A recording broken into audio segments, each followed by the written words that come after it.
everyone! Today we're going to conduct our interview in Earth and Life Science. Let's go!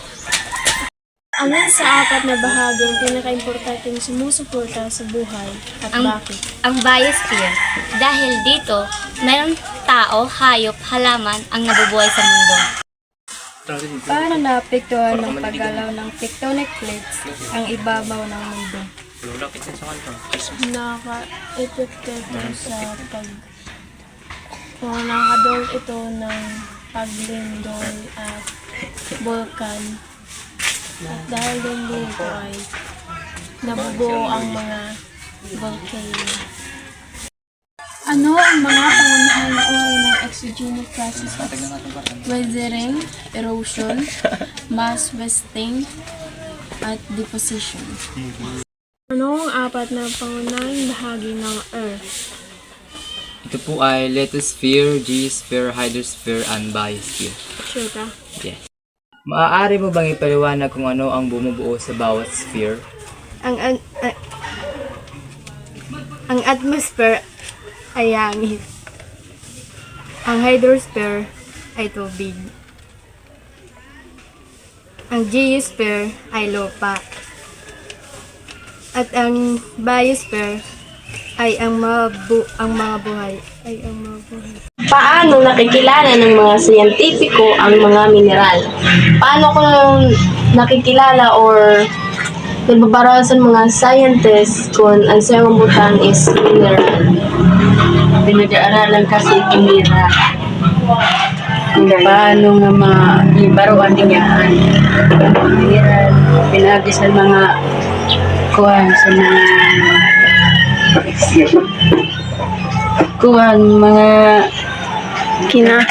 makina. Technology.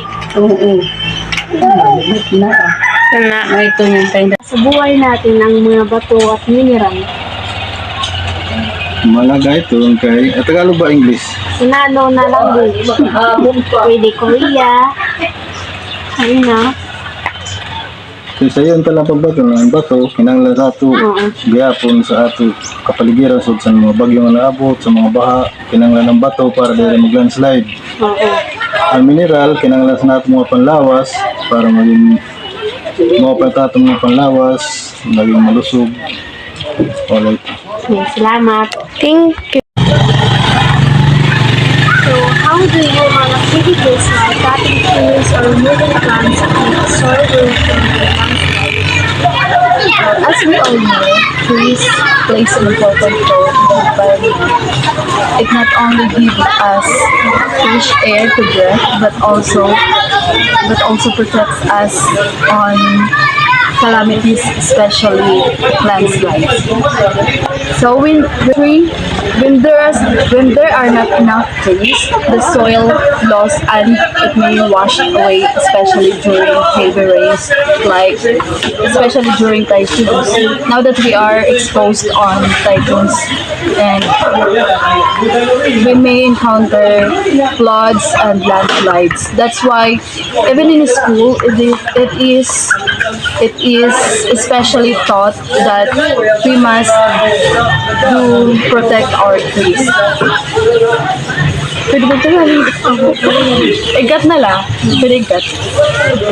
So, di ba kahit sa school, mental block. So, di ba sa school, hinikaya tayo na gumawa ng reforestation.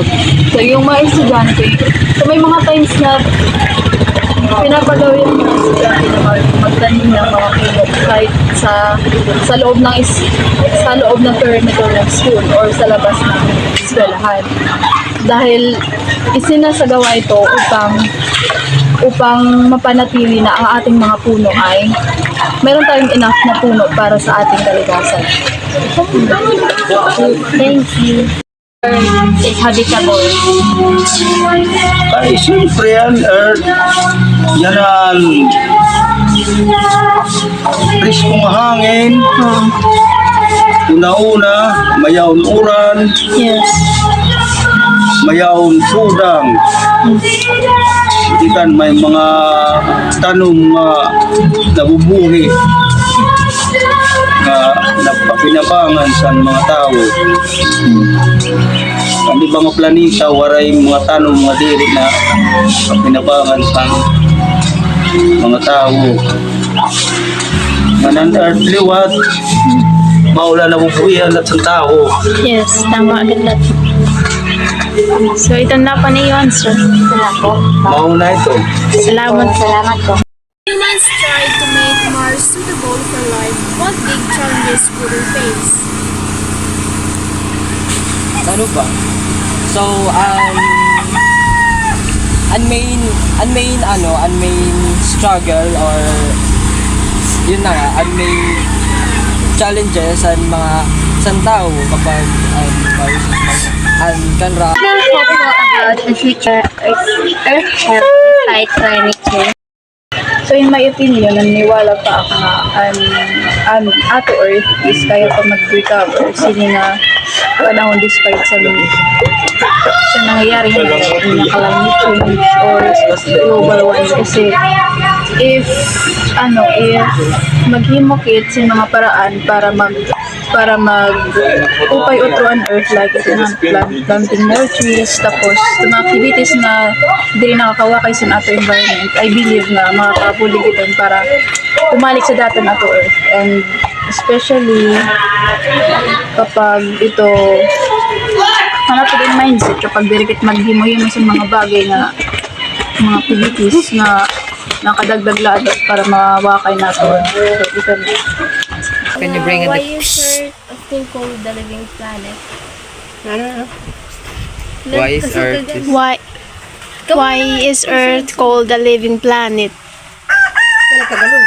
Bakit Po nga, bakit kinano po na natawag ang nato planeta ini na Earth sin na titirahan nato na istaran nato kinano na istaran nato siya Nanong an Earth, nabubuhian sa iyo ang mga kwan, mga Living plants, oh.